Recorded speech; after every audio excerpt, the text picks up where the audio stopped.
1912 में RMS Titanic को दुनिया का सबसे सुरक्षित जहाज माना जाता था, लेकिन एक छोटी सी गलती ने इसे इतिहास की सबसे बड़ी त्रासदी बना दिया।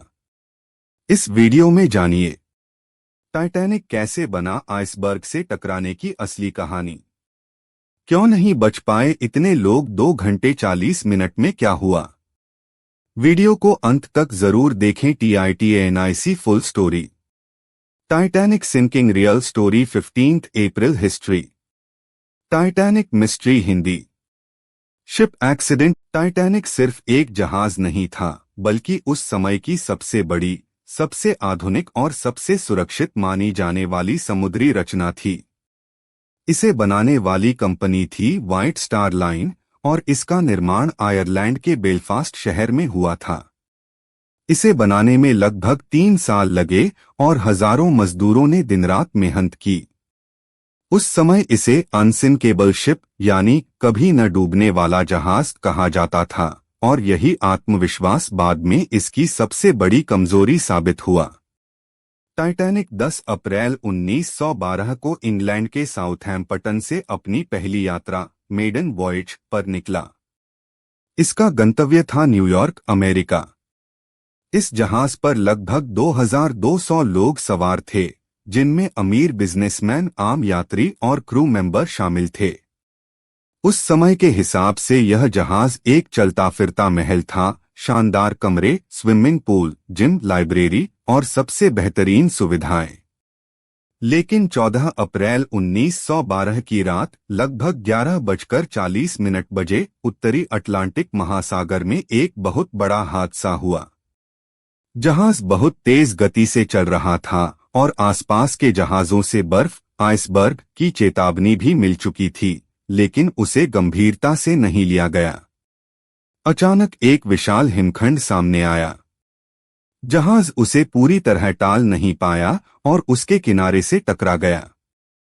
यह टक्कर बाहर से छोटी लग रही थी, लेकिन नीचे जहाज के कई कंपार्टमेंट्स में दरारें पड़ गईं। टाइटैनिक को इस तरह डिजाइन किया गया था कि अगर 4 कंपार्टमेंट्स तक पानी भर जाए तो भी जहाज तैर सकता है, लेकिन यहाँ 5 से ज्यादा हिस्सों में पानी भरने लगा। यहीं से उसकी अनसिंकेबल होने की कहानी टूट गई। यह टक्कर बाहर से छोटी लग रही थी, लेकिन नीचे जहाज के कई कंपार्टमेंट्स में दरारें पड़ गईं।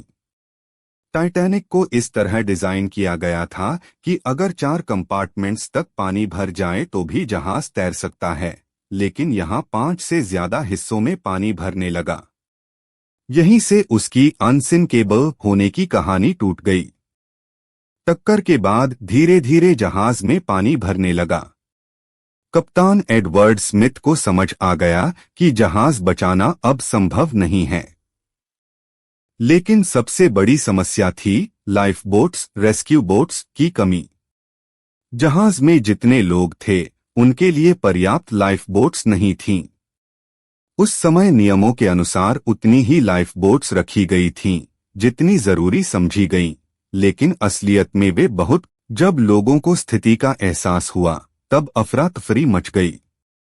विमेन एंड चिल्ड्रन फर्स्ट का नियम लागू किया गया, यानी पहले महिलाओं और बच्चों को लाइफ बोट्स में बैठाया गया। कई लाइफ बोट्स आधी खाली ही भेज दी गईं, क्योंकि शुरुआत में लोगों को लगा कि जहाज डूबेगा नहीं। लेकिन जैसे जैसे पानी बढ़ता गया, डर और घबराहट भी बढ़ती गई। रात के अंधेरे में ठंडे पानी के बीच मदद के लिए सिग्नल भेजे गए। पास में मौजूद जहाज RMS कारपाथिया ने संदेश सुना और तुरंत मदद के लिए निकल पड़ा, लेकिन वह काफी दूर था। लगभग 2 घंटे 40 मिनट तक टाइटैनिक समुद्र में संघर्ष करता रहा। आखिरकार 15 अप्रैल 1912 की सुबह करीब 2:20 बजे यह विशाल जहाज 2 हिस्सों में टूटकर समुद्र में समा गया। जो लोग पानी में गिर गए, उनके लिए ठंड इतनी ज्यादा थी कि कुछ ही मिनटों में उनकी जान चली गई। इस हादसे में लगभग 1,500 लोगों की मौत हुई, जबकि करीब 700 लोग बच पाए, ज्यादातर वे जो लाइफ बोट्स में थे। यह इतिहास की सबसे बड़ी समुद्री त्रासदियों में से एक बन गया। इस घटना के बाद दुनिया भर में समुद्री सुरक्षा नियमों में बड़े बदलाव किए गए। अब हर जहाज में पर्याप्त लाइफ बोट्स होना अनिवार्य कर दिया गया और 24 घंटे रेडियो संचार रखना जरूरी हो गया। सालों बाद 1985 में समुद्र की गहराई में टाइटैनिक का मलबा खोजा गया।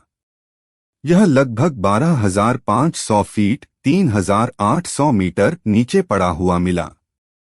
आज भी यह समुद्र के तल में मौजूद है और धीरे धीरे नष्ट हो रहा है। टाइटैनिक की कहानी सिर्फ एक दुर्घटना नहीं है, बल्कि यह इंसानी घमंड, तकनीक पर अंधविश्वास और छोटी छोटी गलतियों के बड़े परिणाम की सीख है।